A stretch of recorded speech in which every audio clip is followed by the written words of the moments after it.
عشان الجناح ده يتعدل ستكون هذه المفاجأة. نتهيأ لهذه المفاجأة مع الأستاذة فاطمة بهمة أكتر، نشاط أكتر، استعداد أكتر إن شاء الله. اتفضل يا فندم. انا كده مع بعض اسمع الصوت. بناتها صوتها. البنات هي اللي كسبت. البنات صوتها اعلى من البنين. تاني مع بعض. بناتها شكرا. هنبه لحضرتك الاسم اللي هتقوله. قول حسينية حسينية حسينية. قول. ان شاء الله الاسم اللي الدكتور هيقوله زي ما احنا متعودين بنرفع اسم المدرسه بتاعتنا هنقولها بصوت عالي. حسينيه حسينيه حسينيه. انا عايز تجربه، عايز تجربه. نجربها كده. قولوا لهم مع الموسيقى. مع بعض مع الموسيقى. ثواني اول ما اقول استعداد ابتدي هنقولها. استعداد ابتدي. لا مش حلو، في اعلى من كده. تاني مع بعض. استعداد ابتدي. على قد الصوت على قد الاسم وكده وغلاوته اللي هيكون. نسمع صوت اقوى من كده كمان مع بعض. بدايتها صوتها. السودان على فكره هي اللي كسبت. بدايتها خليك جنبك. بسم الله الرحمن الرحيم. مكافآت الفائقين من أبناء الحسينية. للذي يحرز من أبناء الحسينية على المستوى الثانوية العامة يحرز المركز الأول على الجمهورية له مكافأة قدرها 50,000 جنيه.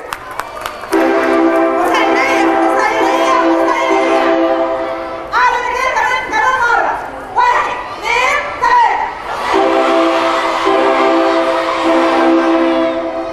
50,000 جنيه للفائز الأول. إيه رأيك يا أولاد ثانوي؟ تستحق تستحق إن تنشط وتعمل همة، تعمل زيادة. اللي يحرز المركز الثاني من الثانوية العامة على الجمهورية له جائزة قدرها 25,000 جنيه.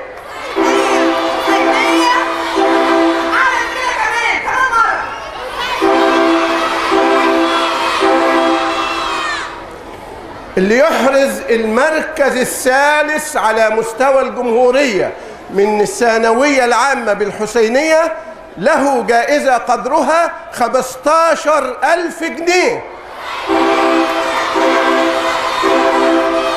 برافو عليك وصوت يانا كمان مرة. الجوائز على مستوى المحافظة وديت لثانوي عام والإعدادية والابتدائية. اللي يحرز المركز الأول على المحافظة من أبناء الحسينية من الثانوية العامة له جائزة قدرها 25,000 جنيه.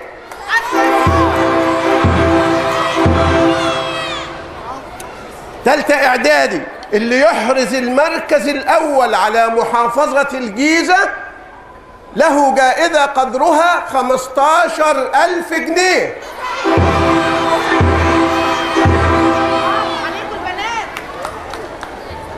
الابتدائية اللي يحرز المركز الأول على المحافظة له جائزة من أبناء الحسينية له جائزة قدرها 10,000 جنيه.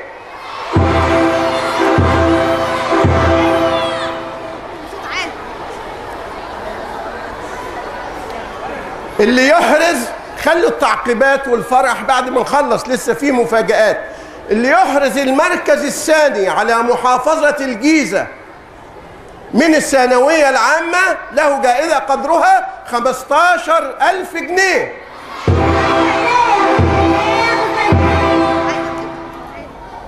اللي يحرز المركز الثاني على محافظة الجيزة من أبناء الحسينية من الإعدادية له جائزة قدرها 10,000 جنيه. اللي يحرز المركز الثاني على محافظة الجيزة من شهادة الابتدائية بنين أو بنات من أبناء الحسينية له جائزة قدرها 5000 جنيه.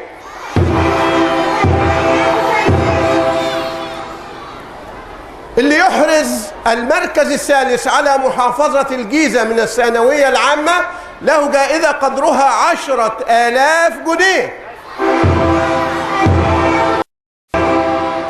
اللي يحرز المركز الثالث على محافظة الجيزة من الإعدادية من أبناء الحسينية له جائزة قدرها 5000 جنيه.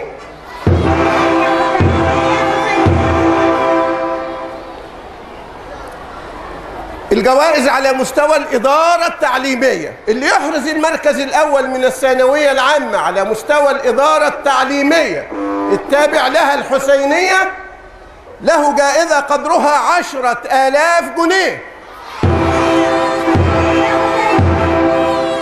اللي يحرز المركز الأول على مستوى الإدارة التعليمية من أبناء الحسينية من الإعدادية له جائزة قدرها 8000 جنيه.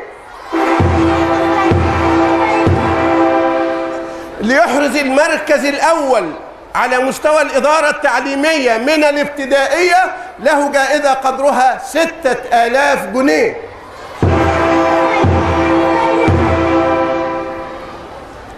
المركز الثاني على الإدارة التعليمية الثانوي له جائزة 8000 جنيه. الإعدادي 5000 جنيه.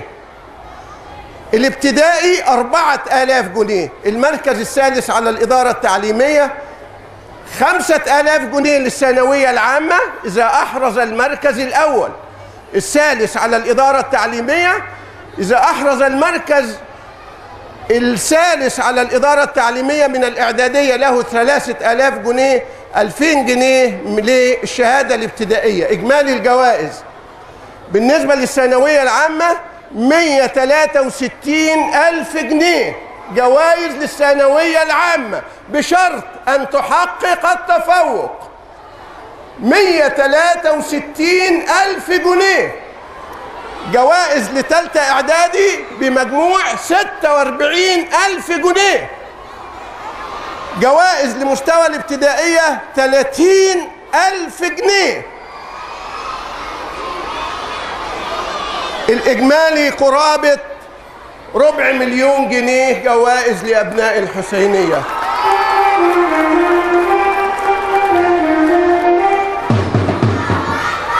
الذي يبقى هو شيء واحد.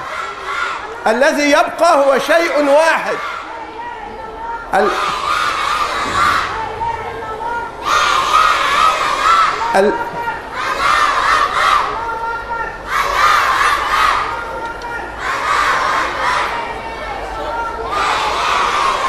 يظهر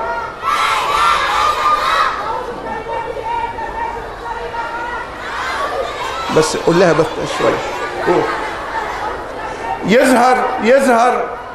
يظهر ان الاستاذه مديحه خدت روح الاستباق وعايزه تفوز بالجوائز دي من عندها وحقها، وفي ذلك فليتنافس. اللي يفوز يتفضل، واحنا بنحيي الروح الوسابه ولها سبق فضل في التميز. الذي يبقى يا أولاد، يا أولياء الأمور، يا إخواني المدرسين، العاملات، الإدارة، كلنا أبنائنا الطلبة، الذي يبقى هو شيء واحد، هو أن نعمل، وأن نعمل جادين، وأن نعمل مخلصين. كل ده في محاولة لإصلاح الجناح اللي سقط من الأمة وهو جناح العلم. ربنا عليك توكلنا وإليك أنبنا وإليك المصير. انطلقوا على بركة الله، والسلام عليكم ورحمة الله وبركاته. عايز تحية علم كده؟ صورها هتديها على الموقع.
شكرا شكرا شكرا واحد، شكرا اتنين. شكرا الله يبارك شكرا جدعانة السلام عليكم ازيك شكرا شكرا